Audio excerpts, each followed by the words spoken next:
More than 30 countries are offering their athletes a cash prize should they bring home the gold. Now, the bonus varies depending on which country. If you're in Singapore, you'll get the best part of $800,000. Hong Kong just behind, Italy there, US only 37,000. Well, I guess they've got more of them. And New Zealand, you get $3,000 if you bring home the medal. But not all Olympians win the gold. And when the games are over and when your, if you will, athletic times are finished, how do you make money? Some, like China and South Korea, offer pensions, proper sort of arrangements, pensions, stipends. You gave to your country, we pay you back. Others give winners personal gifts, like cars and apartments and things like that. And of course, there is the sponsorships and endorsements. But the reality is, very few Olympians will be able to match the success in terms of sponsorship and endorsements of, say, Tom Daley or Shaun White. My next guest started a company that helps the rest of them find paid opportunities. Matt Richards is the two-time Olympic gold medalist swimming for the UK in the Tokyo and Paris Games. Joins me now. Sir, first of all, this is a fascinating arrangement. The way you basically put a marketplace together for athletes of all stripes to find endorsements and opportunities. But it doesn't have to be a $10 million or a multi-year, is it? Please explain.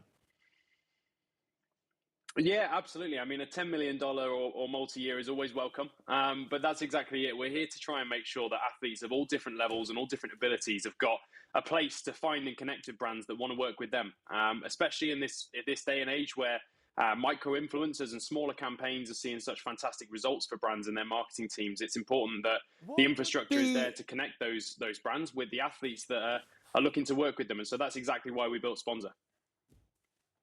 Yes. What would be, in your view, what sort of amounts are we talking about that the average, when I say average athlete, these are extraordinary people in their fields, but you know what I mean, that the average athlete would sort of get from some of the sponsorships and or endorsements or brand relationships of your site?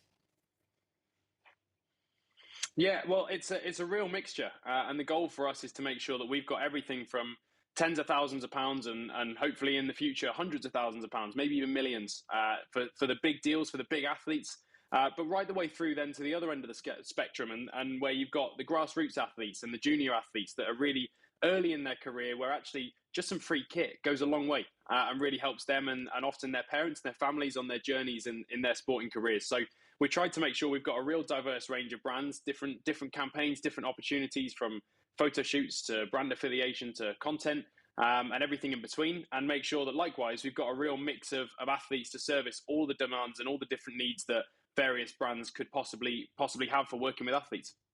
Now, you must be quite extraordinary, because not only have you got the determination to have and the single-mindedness, some would say dysfunctionality, to actually train for all those years to get to take a gold. But you've also got the business acumen to come up with this idea and the entrepreneurial spirit. You don't often find those two things together. What happened? Yeah, I think it's an interesting one. There's actually so many ways I think that the business and the sporting worlds are very similar, and a lot of the things that I've learned from sport have translated really nicely into the world of business and that entrepreneurial sort of endeavor. And I think the sort of bloody mindedness, for lack of a better word, is probably a real strength in that aspect. And I think being able to set your sights on a big goal and a real tough task and then make it happen is part of that. What was it that led you to this? Was it a personal experience? Was it a realization that the difficulty of getting, I mean, because we all see the big sponsorships, and yet we know that they are few and far between. So what led you to it?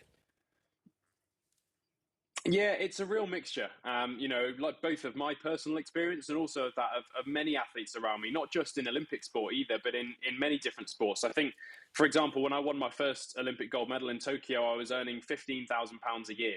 And that was my yearly salary. That was all I had to live off, and so that doesn't go a very long way in this day and age, especially when you've got to pay for camps and competitions and the various different things that come with being an elite athlete.